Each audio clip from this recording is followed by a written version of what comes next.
Soy residente de medicina interna de primer año y hoy en la pues, de correlación clínico-radiológica vamos a hablar un poco de la enfermedad quística pulmonar. Vamos a hablar un poco de las definiciones y las generalidades, unos casos y al final un algoritmo diagnóstico como para cerrar. Primero voy a decir un poco de las generalidades diagnósticas, porque creo que es unos términos que tratamos de pronto pues en medicina interna muy poco y vale la pena por recordarlos. Y en la clasificación, digamos, radiológica de las lesiones quísticas o pseudoquísticas, y las pongo pues entre comillas porque digamos que en inglés ellos las nombran airfield lesions, como lesiones llenas de aire, por el español pues la traducción no queda como tan clara.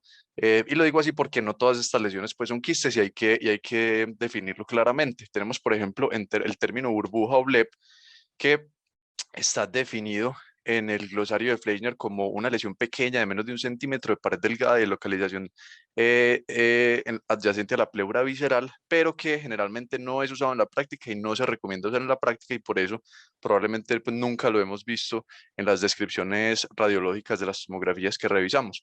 Tenemos la bula, que es un espacio grande, mayor a 1 centímetro, de pared fina, delgada, menor a 1 milímetro, asociado a cambios enfisematosos, como podemos ver en esta imagen de acá, una bula pues bastante grande. Tenemos los quistes como tal, que es a lo que vamos a hacer referencia en esta charla, que son lesiones redondas de pared definida, pero relativamente delgada, generalmente de menos de 2 milímetros, y nos acompañan de cambios enfisematosos, como esta lesión que estamos viendo acá en esta imagen.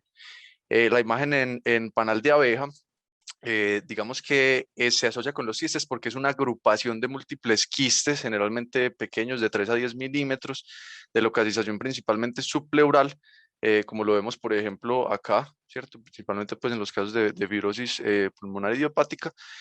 Y otro muy importante es hacer la claridad con la diferencia con cavidad, que la cavidad es una lesión que se localiza dentro de una masa, consolidación o nódulo, pero que es de pared gruesa, de más de 2 a 4 milímetros, como vemos en esta imagen de acá, y tiene unos diagnósticos diferenciales bastante diferentes.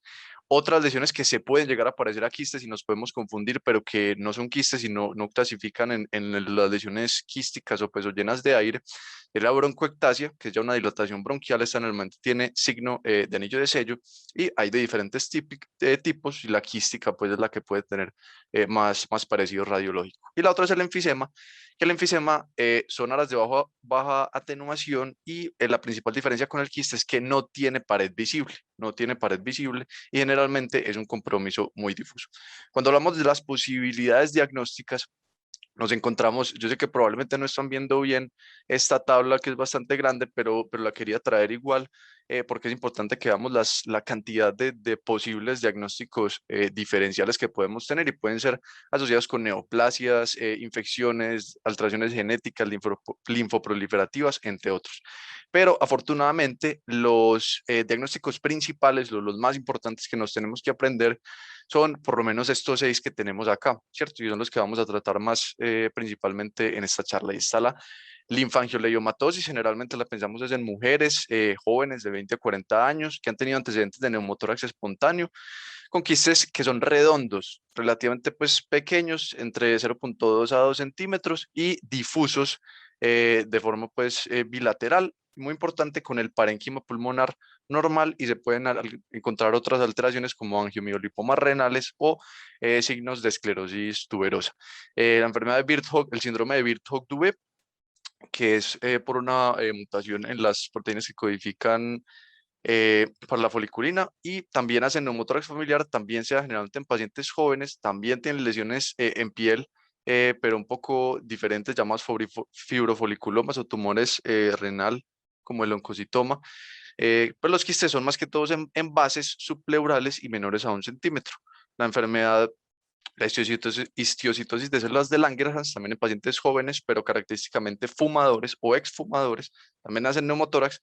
En este caso, los quistes son irregulares y respetan los ángulos costofrénicos de localización en lóbulos superiores. La neumonía intersticial linfocítica, también más que todo en mujeres, pero por encima de los 40, 50 años, generalmente asociado a VIH o enfermedades reumatológicas. Y Importante, se acompaña no solo de vidrio esmerilado o nódulos, y los quistes pueden ser también difusos, más que todo en lóbulos inferiores. La amiloidosis, vamos a hablar también un poco de ella, aunque es una manifestación, pues digámoslo, quística relativamente rara, se puede acompañar de nódulos, y los quistes en este caso son difusos, mayores a 1 centímetro, y de las infecciosas, definitivamente la principal es la neumonía por neumosis Hiroshi, pacientes con VIH con C4 menos de 200, principalmente con vidrio esmerilado, pero hasta 1/3 pueden hacer también quistes en lóbulos superiores, que ya los vamos a ver. Entonces, vamos a empezar con los casos. El primer caso es una mujer de 34 años que no tenía antecedentes relevantes y ella llega a consulta por urgencias refiriendo que hace más o menos 2 meses tenía un cuadro de diarrea, pérdida de peso, una cefalea y tos ocasional, ¿cierto? Pero digamos lo que lo motivó a consultar fue que desde hace 7 días empezó con fiebre objetiva, dolor en el hipogastrio y en la región lumbar, acompañado de disuria. Los exámenes, digamos, en resumen, tenían unos reactantes de fase aguda ligeramente, pues, elevados por la PCR y un uroanálisis completamente, pues, claramente patológico. Se hizo un diagnóstico de una ITU complicada y esa ITU se empezó a tratar, pero por estos síntomas que vemos acá en este recuadro azul, se solicitó un ELISA para VIH que fue positivo. Entonces, digamos, durante el estudio de la paciente, ella refería a una tos ocasional, entonces se comenzaron a hacer los estudios en tórax, ya que teníamos, pues, un VIH no. Y esta es la radiografía de la paciente. Doctora Tatiana nos quisiera ayudar de pronto con la imagen.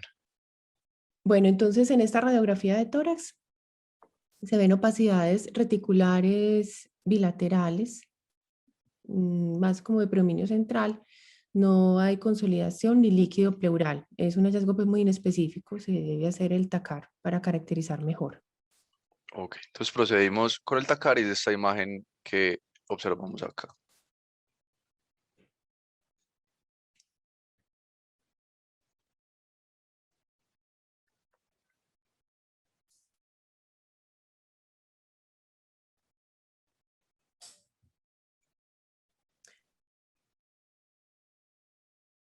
Bueno, no hay consolidaciones ni nódulos, pero lo que empezamos a ver son quistes de pared delgada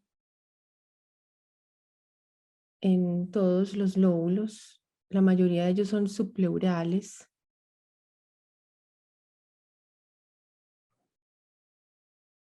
Ahí se ven mejor en el lóbulo inferior izquierdo, pero pues están como esparcidos pues por todo el parénquima pulmonar, sin una predilección pues por lóbulos, pero sí muy subpleurales. Y tiene de pronto unas opacidades muy sutiles en vidrio esmerilado en el lóbulo superior derecho. Ok, Entonces, doctora. en el contexto de una paciente con VIH, quistes pulmonares y opacidades en vidrio, pues lo primero que hay que pensar es en un neumocistis. Y otra opción en ellos es la neumonía intersticial linfocítica, que también pueden hacerla con mayor frecuencia que el resto de la población, pero la primera posibilidad es el neumocistis. Ok, gracias, doctora. Vamos a mostrar las opacidades que se ven en el lóbulo superior derecho, porfa, para que el público las reconozca. Trata de ponerle pausa cuando la profe de pronto señale algo. De pronto dejarla ahí, eso, sostenidito. Más hacia arriba, yo creo. Volverle a hacer, buscar las búsquedas, ¿sabes cuáles son? Acá de pronto se empezó a ver un poco, pero No, más allá.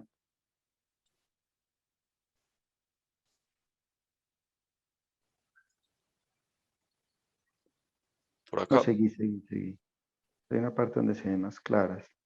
Ahí, por ejemplo, ahí mira que ahí, si puedes usar el mouse o no te da, devuélvete un poquitico,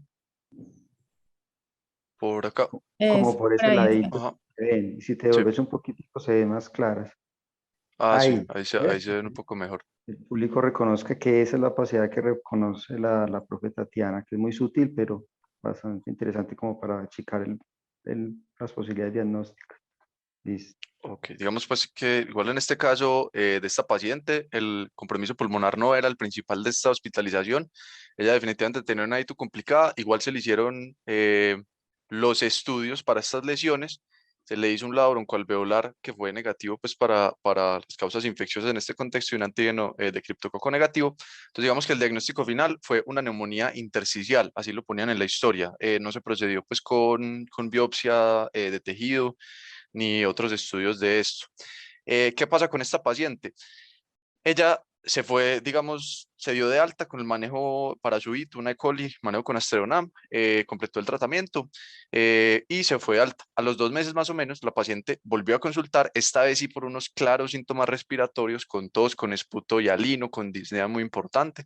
Ya en ese momento sabíamos que la paciente tenía 30 CD4 y sabíamos que ella se había ido pues con profilaxis con trimethoprim sulfa desde la hospitalización pasada y que ya había iniciado hace 20 días el tratamiento pues antirretroviral. Entonces se volvió a ingresar la paciente y se volvió a hacer un enfoque esta vez ya más de los síntomas respiratorios y le tomaron esta radiografía.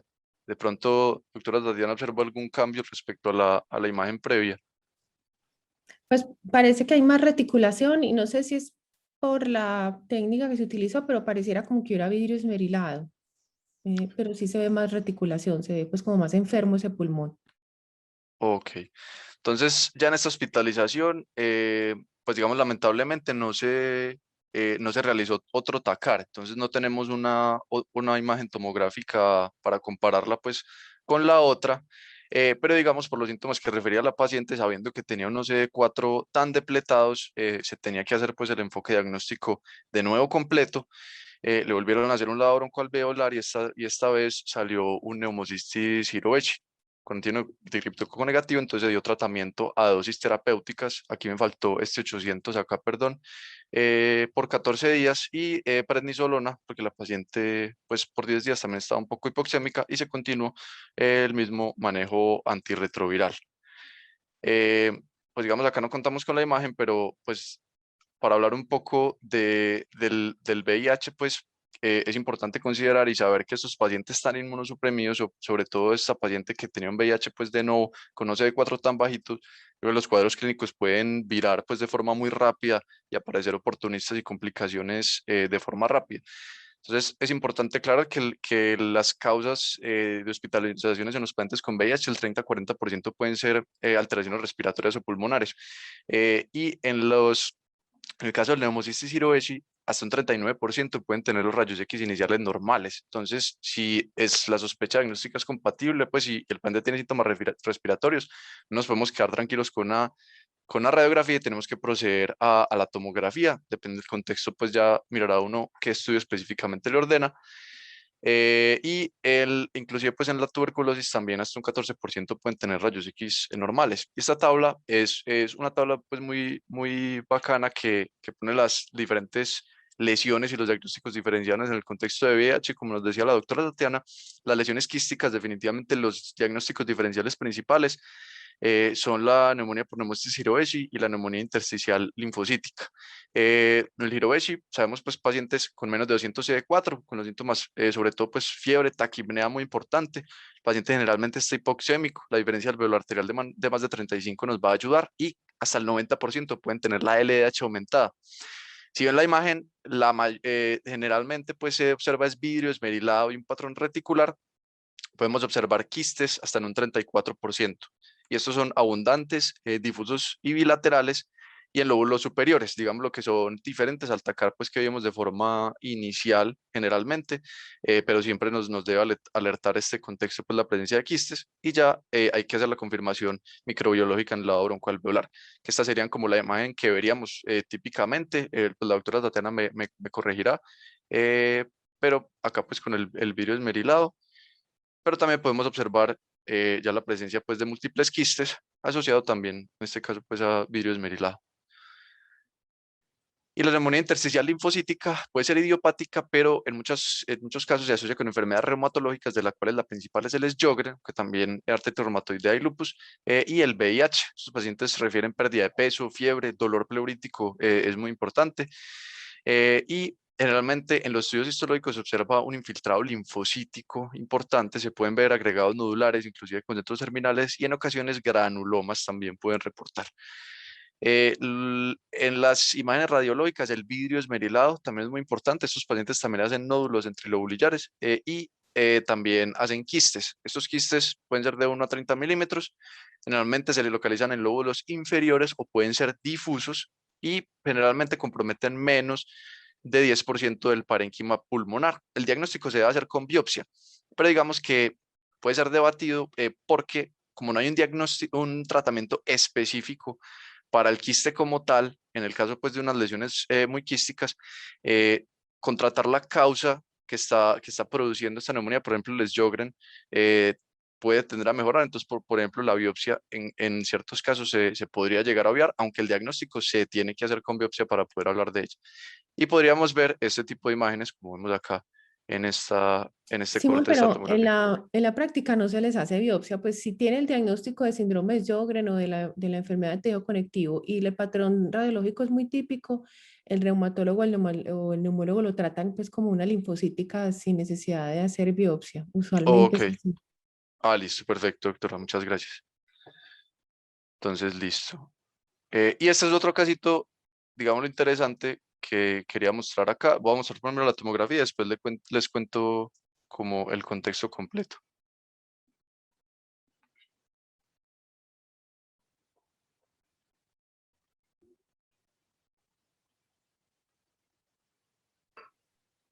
El patrón que estamos viendo es vidrio esmerilado, que es difuso, y se ven algunos quistes en el lóbulo inferior derecho.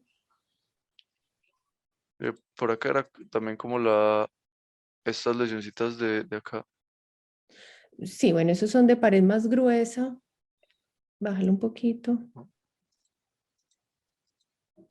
Son de pared más gruesa, irregular, son como lesiones. Yo hubiera pensado más como en nódulos cavitados, sobre todo por la pared gruesa e irregular. Sí, Y están muy localizados en ese lóbulo inferior derecho. Pues bueno, no tengo ni idea de la clínica, pero pues una opción sería un proceso infeccioso.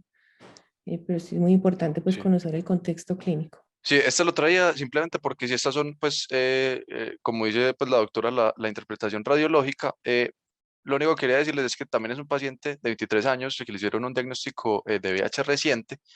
Y en este caso, en el lado broncoalveolar se aisló pues un Pneumocystis jirovecii y un criptococo, simplemente pues para mostrar y para recordar pues las diferentes manifestaciones radiológicas que podemos tener y que pues, ninguna de ellas es completamente pues específica. Muy probablemente, profe, el vidrio esmerilado es por el girodes y esas lesiones por el criptococo. Sí, los nódulos por el criptococo, sí, el criptococo sí se puede manifestar así, mientras que los quistes del Hirovechi son de pared delgadita como los que vimos Sí. ahorita. ¿Estas serían más cavitaciones, doctora? Esos son nódulos cavitados, sería como la semiología es nódulo cavitado, Ok, que Eso sí es más de para los criptococo. internos, los pacientes con VIH pueden llegar con 3, 4, 5 infecciones oportunistas al mismo tiempo cuando su estado inmunológico es tan precario. Y este paciente, el virus esmerilado que están viendo en la tomografía es por el girodes y como lo acaba de confirmar la profe Tatiana, y las lesiones nodulares cavitadas que la otra Tatiana resaltó que no eran típicas de girodes y como dice Simón, terminaron siendo un criptococo. ok. Bueno, vamos a seguir con el caso 2. Esta es una mujer de 27 años, nació en Venezuela, pero reside en Medellín y tenía un antecedente de asma, que digamos está pues como poco claro, simplemente refería a eso. Hace un año le había dado un neumotórax espontáneo y ella consultó en una clínica de aproximadamente 2 o 3 meses de evolución de disnea de esfuerzos 2 y había referido un episodio de hemoptisis que se autolimitó. Esta es la radiografía de esta paciente. Bueno, el Digamos, hallazgo más importante son opacidades reticulares bilaterales comprometiendo todo el parénquima. Hay aumento en la densidad de las bases pulmonares, pero es por interposición de tejido mamario. Entonces creo que es reticulación y unas lesiones lúcidas, pequeñitas, lo que predomina. ok. Y acá tenemos la tomografía.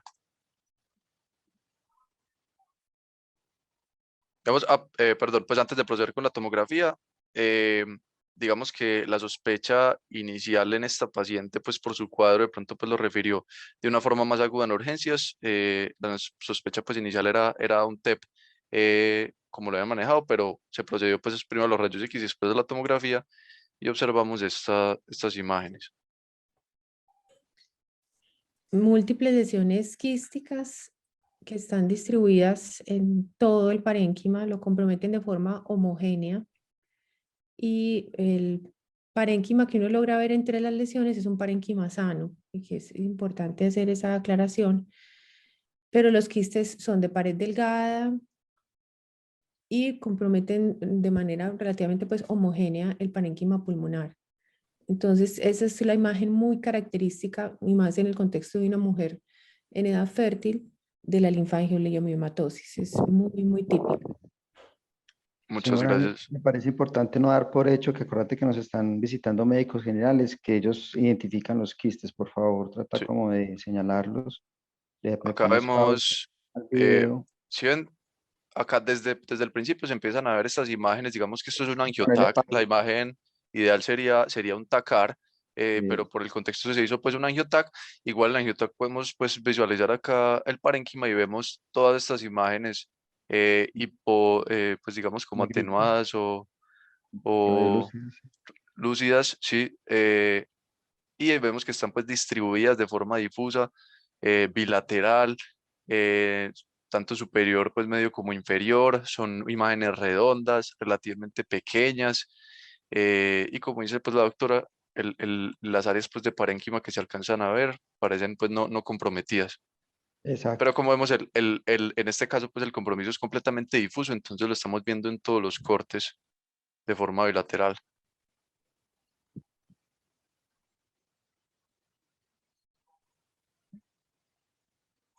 Bueno.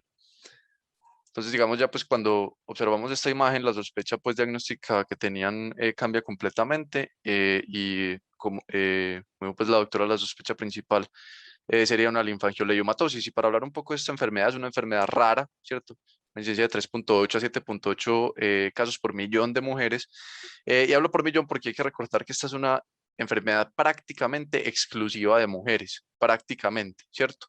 Los casos son de hombres son extremadamente raros y solamente reportados en asociación con esclerosis tuberosa. Las formas esporádicas son completamente exclusivas de mujeres. Se considera una enfermedad neoplásica, ¿cierto? Y hay una proliferación de células y una infiltración de células anormales de músculo líquido de origen desconocido. Puede haber compromiso localizado en pulmón o compromiso multisistémico. Puede ser esporádica, ¿cierto? O sea, mutaciones somáticas aleatorias versus asociadas a un complejo de esclerosis tuberosa, que ya es una enfermedad heredable con mutaciones en los genes TSC1 y TSC2 que codifican para la damartina, que produce una activación en el pathway molecular del emetor y produce este tipo de lesiones. Un dato importante es que el 30% de estos pacientes a la espirometría hacen una obstrucción reversible. Entonces, por eso es que esta paciente está diagnosticada con asma. Y es lo que pasa en muchos casos. Los pacientes empiezan con disnea, les hacen la espirometría, sale compatible con asma y los tratan mucho tiempo hasta que se deterioran, les hacen la imagen y tenían una linfangioleudomatosis. Y esto simplemente para mostrar las posibles lesiones que podemos tener en la esclerosis tuberosa, la piel de zapa, por ejemplo, los fibromas ungueales o los angiofibromas faciales. Entonces, si observamos estas lesiones en piel, y el compromiso respiratorio, tenemos que sospechar esta enfermedad. Esas son las pistas, digámoslo, clínicas, siempre mujer en edad fértil, con disnea. El antecedente neumotórax espontáneo es muy importante, hasta un 30% se manifiestan con él en la primera consulta y hasta el 80% lo presentan en algún momento de la vida. Los quistes son pues con la descripción que acabamos de dar. Se puede asociar con esclerosis tuberosa, aunque recordemos que hay formas esporádicas, esos pacientes hacen hemoptisis o inclusive quiloptisis, ¿cierto?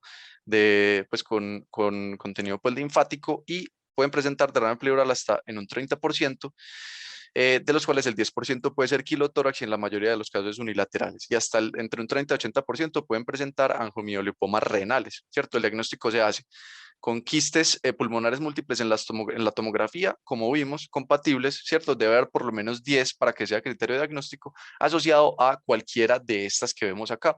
Entonces se confirma un angiomiolipoma renal, si el paciente tiene una efusión pleural linfática o abdominal, si el paciente tiene compromiso linfático. El VEGF-D se puede medir también en estos pacientes y se considera un criterio diagnóstico de alta especificidad cuando es de más de 800 picogramos por mililitro. Acá es importante acordarnos que tiene que ser el D, ¿cierto? Porque hay veces se pueden pedir otras formas de este factor y nos podemos confundir, tiene que ser el D, o la confirmación ya por biopsia y con marcador de inmunohistoquímica, el HMB45. Como en el caso pues que hablamos anterior, muchas veces estos pacientes se pueden llegar a diagnosticar sin necesidad de biopsia cuando el síndrome clínico es claro, pero en otros donde no tienen ninguno de estos que vemos acá, probablemente tengamos que proceder a la biopsia para confirmarlo. ¿Listo?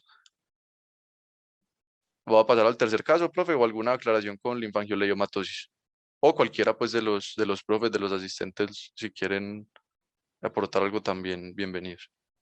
No, yo creo que nadie quiere como, participar con relación a eso. Pues yo creo que lo más importante con ella es ver cómo tuvo la evolución tan torpida luego del embarazo. Y no sé si lo mencionaste porque estaba concentrado con el chat, pero la, el criterio de si esos pacientes, si esas pacientes deberían de hacerles una asistencia preconcepcional Ah, para sí, que no qué quedaran pena, embarazadas. se me había olvidado pues contarles como el desenlace del caso. Este pues digamos fue una hospitalización hace más o menos 3 años donde hicieron los diagnósticos iniciales. Esta paciente después ya fue evaluada por neumología, neumología hizo el diagnóstico, a ella pues no tenía miolipomas renales, le tuvieron que hacer biopsia, pero en la biopsia se confirmó. Tenía inmunohistoquímica positiva para HMV45 y lo importante es que ella no estaba siendo tratada en el San Vicente, ella llegó en el San Vicente porque la remitieron con un embarazo de 18 semanas a la consulta externa para hacerle la evaluación, pues el control prenatal y el seguimiento. La paciente, digamos, evolucionó. Como evolucionan generalmente estas pacientes, en la literatura dice que el embarazo se asocia con un claro y definitivo deterioro importante en la función renal. Hay que ponerles mucho cuidado. Estas pacientes no pueden tener parto espontáneo porque la maniobra de pujo tiene mucho riesgo de producir neumotórax y generalmente en ciertos casos se puede llegar a ofrecer pues inclusive interrupción voluntaria del embarazo o en otros se termina el parto después de la semana 28, digamos, se induce, pero se hace el parto pues por cesárea. En este caso, esta paciente, la paciente tuvo el parto durante el embarazo, tuvo una hospitalización por deterioro, se descartaron complicaciones y el parto o la cesárea se hizo a la semana 30+3. La paciente egresó del hospital en buenas condiciones, pero lamentablemente más o menos a las 2 a 3 meses la paciente falleció en casa, probablemente por un neumotórax espontáneo. Ahora pasando al caso 3, este es caso de una mujer de 72 años y ella reportaba que hace más o menos 3 semanas había tenido un cuadro febril con tos, con disnea, le habían hecho unos paraclínicos en otra ciudad diferente, con una PCR-19 y un TAC de tórax que reportaba múltiples nódulos. En ese momento se hizo un diagnóstico de neumonía, de un compromiso infeccioso, se trató con ampicilina, sulbactam y moxifloxacino por 7 días y la paciente refiere que mejoró. Pero hace una semana, ya estando acá en la ciudad, la paciente presenta un deterioro general con astenia, adinamia y disnea, ¿cierto? Y además en la revisión por sistema refería varios meses de evolución de fatiga, pérdida de peso subjetivo, poliartralgias y unas lesiones purpúricas en piel que mejoraban con la aplicación de esteroide tópico.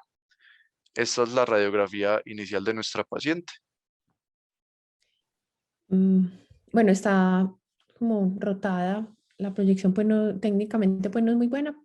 En la proyección frontal se ven masas, lesiones pues como nodulares, irregulares y de pronto algunas atelectasias en lóbulos inferiores, pero sí, nódulos y masas, pues la calidad de la imagen no es muy buena.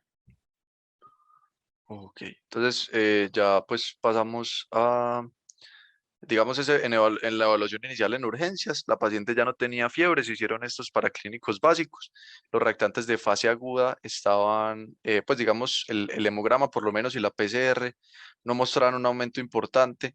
La función renal estaba conservada y en los gases sí se veía una acidosis, tanto pues con componente respiratorio como metabólico, con un pH pues digámoslo disminuido de forma importante. Entonces se procedió, se avanzó en imágenes y realizamos este TACAR. Entonces ahí empezamos a ver nódulos, masas cuando ya pasan de 3 centímetros y varios quistes, algunos aislados y otros asociados a esos nódulos. Además de eso, hay opacidades en vidrio esmerilado, especialmente en los lóbulos inferiores. Ahí va. Ujú.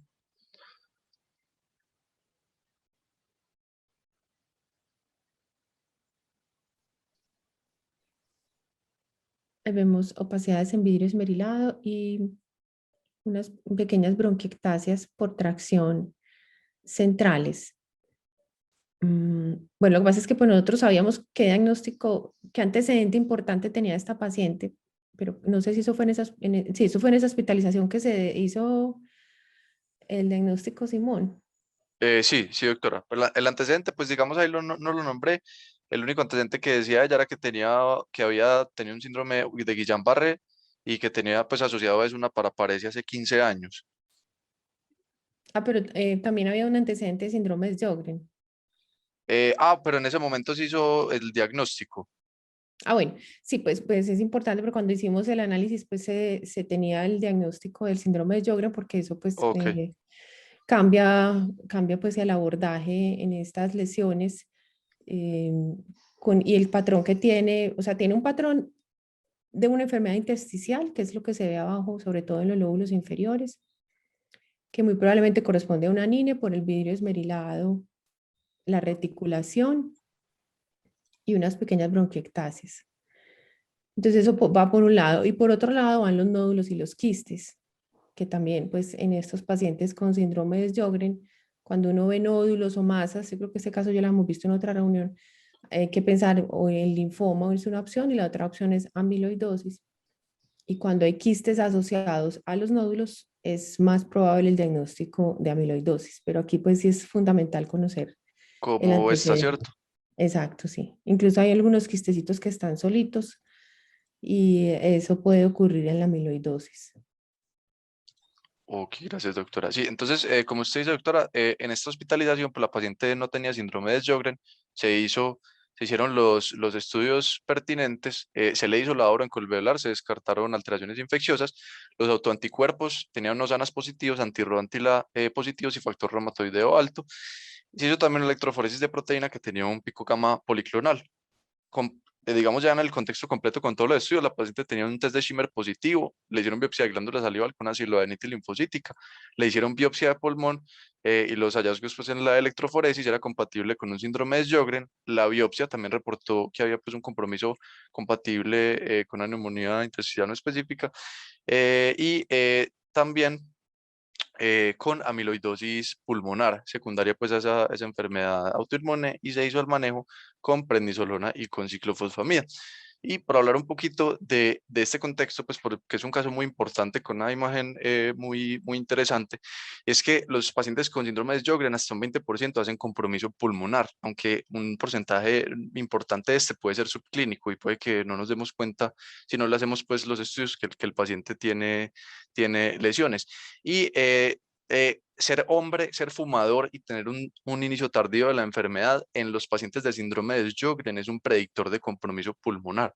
Y a nivel paraclínico, la hipergamaglobulinemia y el hecho de tener los anticuerpos positivos también da más riesgo de compromiso pulmonar.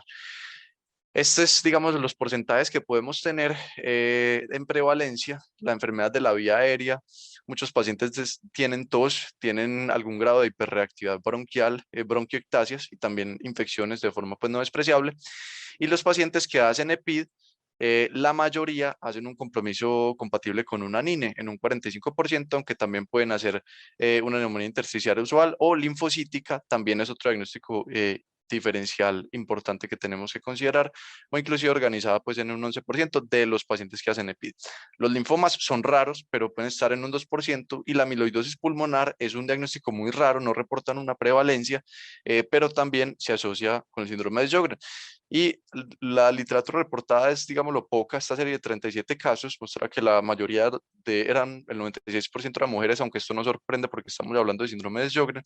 Esos pacientes hacían mucha tos, disnea, hemoptisis, inclusive dolor pleurítico, y generalmente los quistes, o digamos, se presenta la forma nodular, y esta se puede acompañar de quistes. Para hablar un poco de las formas que puede haber en la amiloidosis pulmonar en general, puede ser una forma alveolar septal difusa, donde hay depósitos de amiloide en los septos y en la pared de los vasos. Generalmente hay compromiso sistémico y esta puede ser de tipo pues AL, AA o por transtirretina, y hay infectados difusos intersticiales no específicos sobrepuestos sobre algunos alveolares, ¿cierto? El síntoma principal es la disnea, pero es relativamente raro y muchas veces se diagnostica ya pues en estudios post-mortem. La forma nodular es esta que vemos acá, que es compatible con la que tenía nuestra paciente. Pueden ser uno o más nódulos, puede haber un nódulo solitario, inclusive en muchos casos ese nódulo se saca pensando que es una neoplasia y termina siendo una amiloidosis nodular. Se asocia generalmente con formas AL o ALH, aunque también se ha asociado pues con formas AA, como en el caso de nuestra paciente, pero esto es raro, es bastante raro. Y los nódulos van de hasta los 5 centímetros, generalmente de bordes bien definidos, pero irregulares. Y ya la traqueobronquial es un compromiso ya pues endoluminal en las vías aéreas, por eso se diagnostica con fibrobroncoscopia, pero en las tomografías para ver la extensión podemos ver estas imágenes que vemos acá con compromiso endoluminal, generalmente se asocia con formas AL y es por un depósito del amiloide en la submucosa, que es una forma también, digamos, lo rara. Generalmente hacen más síntomas de tos y hemoptisis, inclusive disfonía, porque puede comprometer cualquier segmento del árbol traqueobronquial. Bueno, pasando al caso 4, este caso es de un paciente de 33 años, sin antecedentes patológicos, fumador de una cajetilla al día, con un IPA pues de 18. Y él consulta por un cuadro de 2 meses de astenia, adinamia, fatiga, deterioro funcional, refería que ya no era capaz de jugar los partidos de fútbol, tos seca ocasional, pero decía que no tenía ni fiebre, ni esputo, pues la tos era seca, no tenía pérdida de peso, diarrea o sudoración nocturna. Hicieron unos paraclínicos generales que digamos estaban normales y tenemos inicialmente esta radiografía. Bueno, en la radiografía vemos opacidades reticulares homolineales en los lóbulos superiores. El compromiso es más evidente en los lóbulos superiores que en los inferiores, al menos pues en la radiografía. Sí, ese es Y como el ya hallazgo más importante. cuando vemos la tomografía, aquí qué pena que no la pude exportar pues de forma decente, pero tenemos esta, espero que algo se vea. Sí, se ve bien.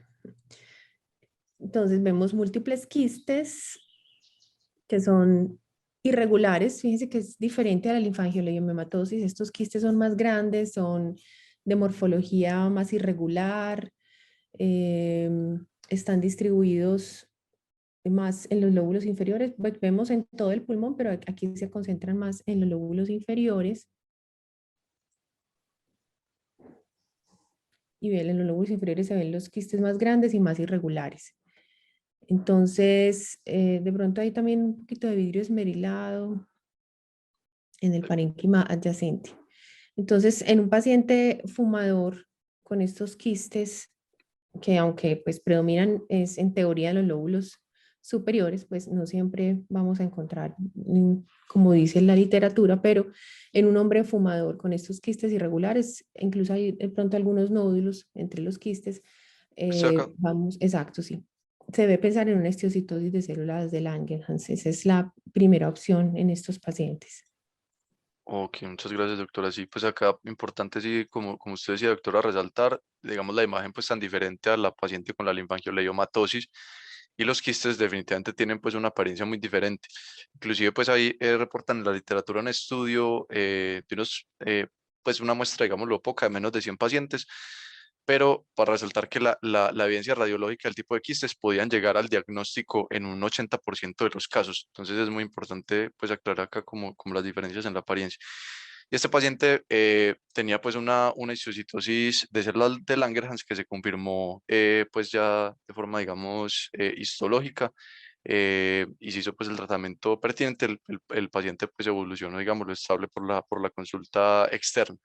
Y esa es una enfermedad donde hay una acumulación peribronquial de células de Langerhans. Es característica de pacientes jóvenes fumadores. Puede ser fumadores activos o fumadores cesantes, o sea, que ya hayan dejado de fumar.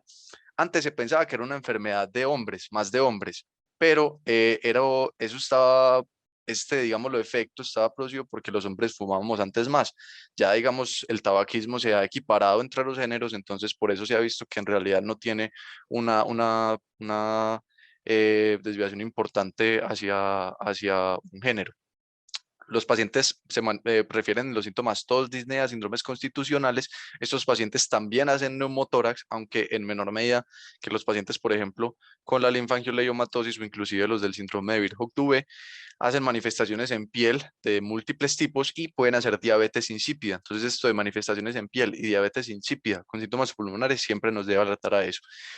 Todavía está discutido si es una enfermedad verdaderamente neoplásica o si es una enfermedad, digámoslo, reactiva a la injuria por el tabaco, pero sí se han encontrado mutaciones, por ejemplo, en el BRAF o en la MAP2K1, hasta el 50% de los casos. Las pruebas de función pulmonar son variables y en el TACAR vemos las imágenes, pues como nos decía la doctora, lesiones nodulares y quísticas, más que todo en lóbulos superiores. Y una pista también importante es la forma irregular y que respeta los ángulos costofrénicos. Aunque vemos que nuestros pacientes si están pues un poco comprometidos, generalmente ponen que lo respeta los ángulos costofrénicos. El diagnóstico se hace por biopsia transbronquial con este rendimiento o ya pues biopsia quirúrgica. Digamos que es un diagnóstico que también puede ser algo raro, pero siempre sospecharlo en el paciente joven, sobre todo el fumador, ¿cierto? Bueno, y ya el último caso, acá para terminar, que es más para que entre todos pues hagamos el enfoque, es una paciente de 67 años que tenía antecedentes de osteoporosis, hipertensión, no refería a tabaquismo ni exposición importante pues a leña o exposiciones ocupacionales, ni a asbesto, ni a sílice, ni nada de eso. Y ella refiere que tuvo un trauma en tórax hace un año más o menos y que posterior a eso tenía un dolor persistente que ella lo refería como interno, intensidad relativamente pues o alta de 8/10, que aumentaba al respirar y que persistía en el tiempo. Le habían hecho una radiografía que no la trajo a consulta, pero persistía y persistía, entonces por eso le mandaron una tomografía a la paciente y nos encontramos con esta tomografía que vemos acá. La paciente pues consultó o ingresó por consulta y estaba estable.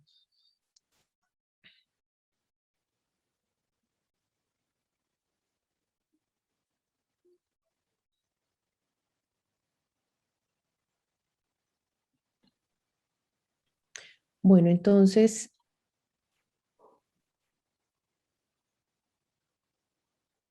el hallazgo más importante son los quistes. Estos son quistes de pared delgada.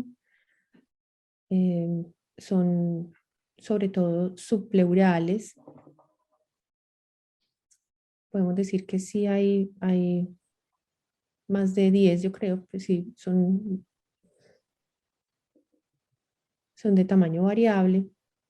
Y no se encuentran otros hallazgos pues como importantes en el resto del parénquima, no hay vidrio esmerilado, no hay nódulos. Entonces, cuando nos encontramos con un caso de estos, primero, hay que tener en cuenta pacientes mayores de 65, 70 años pueden tener quistes. La discusión está en cuántos quistes pueden ser normales en pacientes mayores de 65, que se ha considerado que es fisiológico, es como una manifestación del envejecimiento pulmonar. Pero la discusión está en a partir de cuántos sería envejecimiento o cuántos serían patológicos. Lo otro que también hay que decir es que en el pulmón no debe haber quistes, a diferencia, por ejemplo, del hígado o de los riñones, que podemos encontrar quistes, en los pulmones no debe haber quistes. Entonces, cuando encontramos tantos quistes como en este caso, sin otros hallazgos, hay que hacer seguimiento. Porque puede ser que sea una manifestación de una enfermedad, como por ejemplo una neumonía intersticial linfocítica que esté empezando y que sea esta la primera manifestación. Y a veces en las enfermedades autoinmunes la manifestación inicial está en el pulmón y luego aparecen los demás síntomas. Entonces, en este caso, pues me parecería muy exagerado hacer una biopsia, pero sí haría un seguimiento con tomografía para ver qué pasa con esos quistes, si empiezan a aumentar o aparecen otras lesiones en el parénquima y ya pues hacer una biopsia en caso de que haya necesidad de hacerlo. Pero en este caso yo diría que puede ser una manifestación de una enfermedad pulmonar quística inicial, en fase inicial, y hay que hacer un seguimiento. Ok, listo. Entonces tenemos esta paciente. No sé, profe, ¿quiere agregar de pronto algo más de este casito? ¿Qué pensaría usted si le llegara a consulta? Sí, lo que pasa es que lo que vos de pronto vas a explicar es que se debe hacer un enfoque diagnóstico teniendo en cuenta pues como los 4 trastornos más frecuentes, ¿cierto? Y cuando uno mira la atmósfera de la paciente, pues no hay nada que lo oriente a uno para pensar en alguno de los dos. Y como dice la doctora Tatiana, pues puede que esté empezando uno de esos y todavía no hay un cortejo sintomático claro para empezar un enfoque. Entonces siempre cuando uno lee el tema dicen, lo primero que hay que hacer es revisar las características clínicas y las características radiográficas para tomar una decisión y luego hacer algoritmos diagnósticos. Nosotros como internistas normalmente no enfocamos a estos pacientes, no hacemos el BGFD ni ese tipo de exámenes, incluso hasta yo ni sé si están disponibles en el medio, si son post. eh, y la de la biopsia pulmonar, pues me parece que es una decisión que la debe tomar en neumología porque ya es una conducta muy agresiva en un paciente que está asintomático, ¿cierto? Parece Sí. que es más fácil hacerle seguimiento a estos pacientes, pero vos nos vas a contar qué sucedió con esta paciente que fue vista en la consulta externa de neumología y nos contás más o menos qué sucedió. Entonces, Pero lo que dice el doctor ajá. Fabián es verdad, que no, eso no explica el dolor torácico o los síntomas que tenía la paciente, que era básicamente dolor torácico, ¿cierto? Sí, digamos que el dolor torácico, pues a final de cuentas, digamos que eso se lo atribuyó como a una posible fractura previa por un trauma. La señora tuvo un trauma contuso por una agresión y se pensó que la paciente había hecho de pronto algún tipo, pues, como de fractura. Y la verdad, en las historias que tenía, pues, en el hospital que tenía era de neumología y eso, no volvieron a hablar como mucho de ese tema, pero tiene razón el doctor, en realidad, pues, consultó por otra cosa y se le atribuyó a una secuela de ese trauma previo que tuvo. Exacto, es que casi siempre esto va a ser, este caso lo quisimos traer de último porque puede ser un caso muy retador para un internista, ¿cierto? Porque a Y veces pedimos muchas tomografías, esta paciente, fue un hallazgo con seguridad incidental, ¿cierto? Ella exacto, puede sí, tener muchas veces puede pasar eso, una- se pide por otra cosa. Entonces, como no hay una clínica característica, pues algunos De expertos incluso seguimiento. Sí. recomiendan seguimiento. Otros, una duda que a mí me parece muy interesante es que algunos expertos lo recomiendan, es si de una vez pedir, por ejemplo, así no existiera síntomas de serostomía o seroftalmia, si uno debería ser protocolario, algunos expertos lo recomiendan, Simón me corrige que leyó más del tema que yo con seguridad, si pedir ANAS, anti-RO, anti-LA, factor reumatoideo y factor de decrecimiento endotelial vascular, ¿cierto? Me contás, a ver, vamos, yo veo que en esta Sí, reunión estamos más aprendiendo de vos, porque estas enfermedades realmente nosotros no las vemos usualmente, ni tampoco en el hospital. Incluso fue muy difícil para Simón conseguir los casos clínicos, porque el grupo de neumología nos ayudó mucho con eso. si quiere, profe, voy a pasar acá pues el desenlace de este caso y le Sí, contesto la señor. pregunta con el algoritmo. Listo, papá.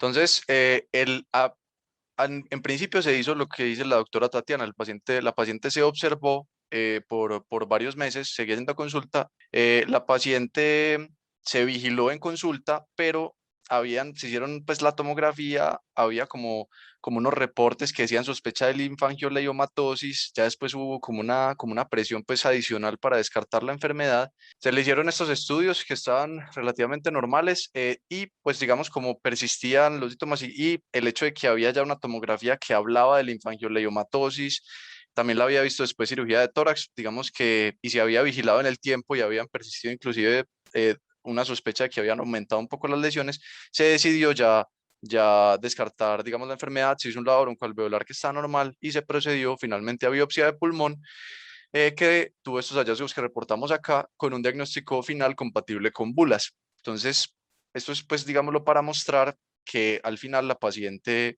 pues, el diagnóstico final quedó en que era compatible simplemente con bulas y se hizo simplemente seguimiento de la enfermedad, como habíamos dicho al principio. También para mostrar que pues digamos, obviamente uno tiene que mirar bien el riesgo y el beneficio entre un procedimiento diagnóstico y no, pero siempre está la posibilidad de que al final no lleguemos a un diagnóstico claro y simplemente vayamos a hacer seguimiento.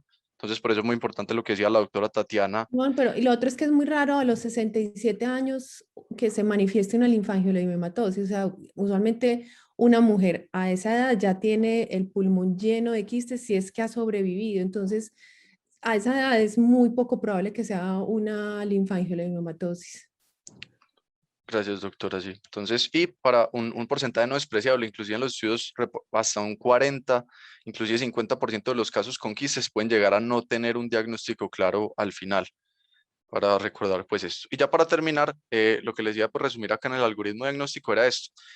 Encontramos un paciente con unas lesiones quísticas en el pulmón. Entonces es un paciente que está enfermo de forma aguda, tiene unos síntomas importantes, tiene fiebre, tiene tos con esputo purulento, tiene un deterioro rápido, ¿cierto? Con ese paciente pues yo no me quedo tranquilo y lo primero que voy a sospechar o descartar son causas infecciosas, de las cuales posiblemente tendré que hacer pues un VIH para ver si una ELISA para ver si el paciente tiene VIH, descartar neumocistis, aunque recordemos hay otras causas infecciosas, por ejemplo neumonía por estafilococo aureus, inclusive de forma muy rara, pero la coccidiomicosis se reporta con enfermedades pues, quísticas, digamos que ya en el contexto del paciente, pero es un paciente que está febril, que está inflamado y que está enfermo de forma aguda, ¿cierto?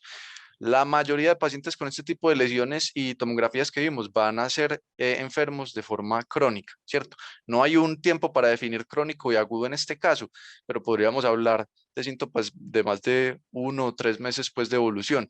Y en este caso vamos a hacer un enfoque según juntando todo lo que vimos durante la charla. Entonces, si yo tengo una mujer joven de 20 a 40 años que me dice que tiene un antecedente pues, de neumotórax, yo le hago una imagen y tiene múltiples quistes redondos, pequeños, difusos, bilaterales con el parénquima normal y puede tener lesiones en piel compatibles con esclerosis tumorosa o en otras localizaciones como cerebral, como cardíaco o como renal con los angiomioleopomas. Yo sospecho una linfangioleudomatosis y yo ya le hago una tomografía de abdomen para ver si tiene lesiones renales. Le pido el BGFD que se puede pedir acá en el medio, pero lo que les recuerdo importante que sea D, porque hay veces se puede pedir otro, por ejemplo el F, que no es diagnóstico para eso. Y si es del caso, proceder a fibrobroncoscopia y biopsia, pero recordemos que no en todos los pacientes se requiere para hacer el diagnóstico. Si por el contrario tengo un paciente con quistes elípticos, ovoideos o redondos, subpleurales en lóbulos inferiores, que hizo neumotórax y principalmente que tiene historia familiar de neumotórax, tengo que sospechar en un síndrome de Birt-Hogg-Dubé, ¿cierto? Y descartarle también tumores renales, en este caso probablemente hacer también biopsia, que se podrían hacer las biopsias en piel y un estudio genético para mutaciones de la foliculina.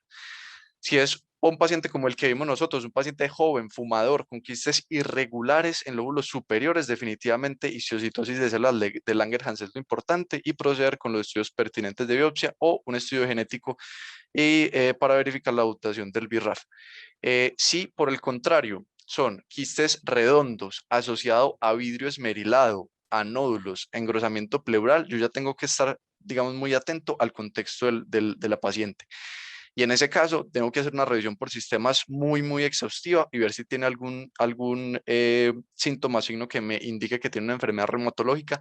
Y en esos casos es donde se procederá a solicitar los anticuerpos como ANAS, también factor reumatoideo, pedirle pues también definitivamente un VIH e inclusive electroforesis y si es del caso proceder pues hasta la biopsia, que en este caso sí la mayoría van a terminar en biopsias. Entonces acá contestando la pregunta del doctor Vélez, en este caso de los quistes pulmonares pues digamos no hay una recomendación clara de mandarle ANAS digamos como tamizaje de todos los pacientes con quistes, sino que se debe hacer con la sospecha diagnóstica de una enfermedad que esté produciendo eso. Entonces, vidrio esmerilado, nódulos y quistes nos debe alertar más alteraciones como la neumonía linfocítica, amiloidosis y Sjögren, entonces probablemente sí sea un contexto para pedir los autoanticuerpos. Y ya definitivamente los otros pacientes que se salen de todo eso, ya ver si el paciente tiene pues una EPID, si tiene lesiones metastásicas, las lesiones de neoplasias inclusive sólidas con metástasis pueden dar quistes. En los pacientes fumadores, la neumonía pues descamativa o con o otros tipos de enfermedades intersticiales, con bronquiolitis, por ejemplo, o inclusive el trauma pueden dar quistes. Entonces, ya esos pacientes que se salen de ahí, probablemente se tendrán que hacer estudios de fibrobroncoscopia, biopsia, suspender pues el tabaquismo para llegar a estos diagnósticos un poco más difíciles. Y esto era lo que tenía pues para el día de hoy. Perfecto, Simón, muchas gracias, hermano. Muy bien presentado todo, te agradezco mucho. Te quería comentar algo importante con relación al neumocistis girovesi, que de pronto es yo digo que enfermedades quísticas que diagnosticamos los internistas, sí, el neumocistis girovesi. Pero hay una cosa que siempre me llama mucho la atención y es la concepción que se tiene sobre el tiempo de evolución de síntomas del girovesi. Obviamente debe ser un paciente que se ve agudamente enfermo, ¿cierto? Pero es muy importante tener en cuenta que las manifestaciones clínicas del Girovesi casi siempre pueden ser, o casi siempre no, suelen ser de inicio gradual, ¿sí? Y la literatura dice que estos síntomas de fiebre, tos y disnea pueden progresar de días a semanas. Incluso en los estudios el paciente promedio tiene sus síntomas de aproximadamente 3 semanas antes de la presentación. Lo digo porque a veces ha pasado que hemos tenido pacientes que llevan un mes enfermo con síntomas respiratorios, tienen un TAC con virus merilado y a veces hay el comentario de que es poco probable que sea un girovesi porque lleva un mes enfermo. No, incluso es el promedio que los pacientes lleguen así. Lo que pasa es que esos pacientes iban cada vez deteriorándose más hasta que llegan acá hipoxémicos o no, ¿cierto? Porque también hasta el 5 a 10% de los pacientes con girovesi pueden ser asintomáticos. Entonces, ese concepto, porque girovesi pues sí manejamos nosotros a capa y espada, pero esas otras enfermedades no, hermano, yo te agradezco mucho porque es Muy un buena tema la que, revisión, Simón. un Muchas tema gracias. que nunca habíamos traído. El profe Gustavo fue el que promovió la reunión y el tema. Y te agradezco, Simón, por todo lo que hiciste, porque lo revisaste muy bien y a la profe Tatiana, como siempre, por acompañarnos. Muchas gracias a todos. Gracias, hasta luego.